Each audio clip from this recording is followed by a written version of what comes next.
Mais honnêtement, Cyril, c'est une pratique qui est en train de prendre une expansion incroyable, délirante, folle et scandaleuse à Dubaï.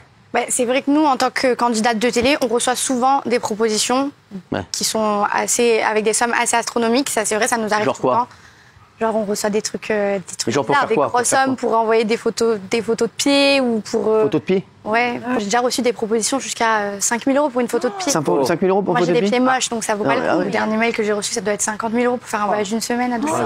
Certaines, ça c'est sorti très récemment, sont victimes de pratiques scabreuses, des hommes qui défèquent sur elles, elles sont obligées de manger leur vomi, de faire l'amour avec des animaux, voilà. Donc une vidéo est sortie et moi je vais vous révéler des propositions qui ont été faites pour faire l'amour à plusieurs, en plus de la prestation normale. On a proposé 20 000 ou 30 000 € pour défécation. On a proposé 60 000 € à l'une, 50 000 € à l'autre. Faire l'amour avec un chameau. Non, mais c'est une vanne. C'est une vanne, c'est pas vrai. Allez, vas-y alors. 120 000 ou 150 000 €. Tu vois.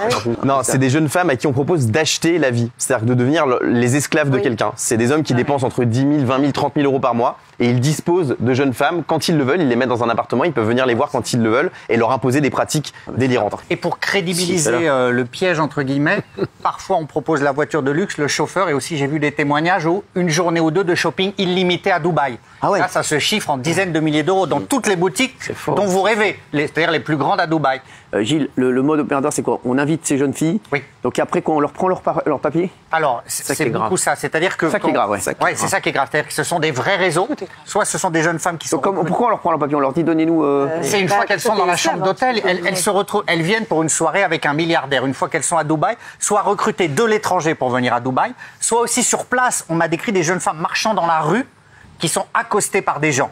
Donc, elles sont recrutées pour une soirée avec un milliardaire, mises en confiance par une journée shopping. Puis après, donc, elles sont invitées à un hôtel, elles arrivent dans l'hôtel, soit on leur paye une chambre pour elles, comme c'était le cas dans votre mail, soit elles rejoignent quelqu'un. Et là, plutôt que d'être avec un homme, elles sont face à 4 ou 5 hommes, avec des gardes du corps. Parfois, on les fait boire, il peut y avoir des drogues dans la boisson, et on va leur prendre leur passeport. Donc, à Dubaï, une fois qu'on vous a pris votre passeport, vous devenez esclave momentanément. Mais elles ont des familles, ces femmes-là. Enfin, c'est un film, ça. Moi, demain, ma mère, elle n'a pas de nouvelles de moi pendant 24 heures, elle va me chercher à Dubaï. Le réseau vous a happé, il vous a sorti parfois d'un environnement précaire, comme pour des jeunes femmes africaines. Vous êtes là, d'autres aussi de tous les pays, des Asiatiques, des Européennes. Vous êtes là, vous ne pouvez plus rien faire, vous êtes pris au piège. Alors vous pouvez refuser, évidemment, des pratiques délirantes, si encore vous avez les moyens de refuser, mais vous devenez... Est-ce qu'une fois qu'on est là-bas, est-ce qu'on a le droit de refuser?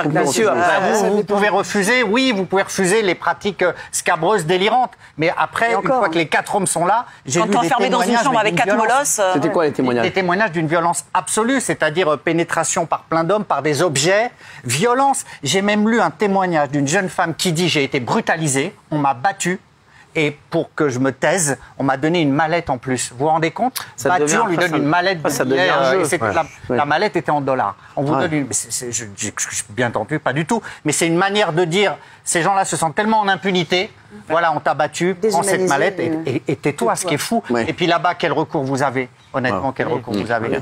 Mais ce que dit Gilles, ça existe. Après, il ne faut pas non plus stigmatiser Dubaï. Il n'y a pas que des prostituées à Dubaï. Parce qu'aujourd'hui, ce qui se passe, c'est qu'une jeune femme sur Instagram, connue ou pas connue, elle met une photo à Dubaï, c'est « Ah, t'es une escorte, t'es une prostituée ». Il n'y a pas que ça. Et pardon, mais il n'y a pas besoin d'aller à Dubaï pour voir des prostituées. Il y en a aussi en France. Des pratiques comme ça, il y en a aussi en France.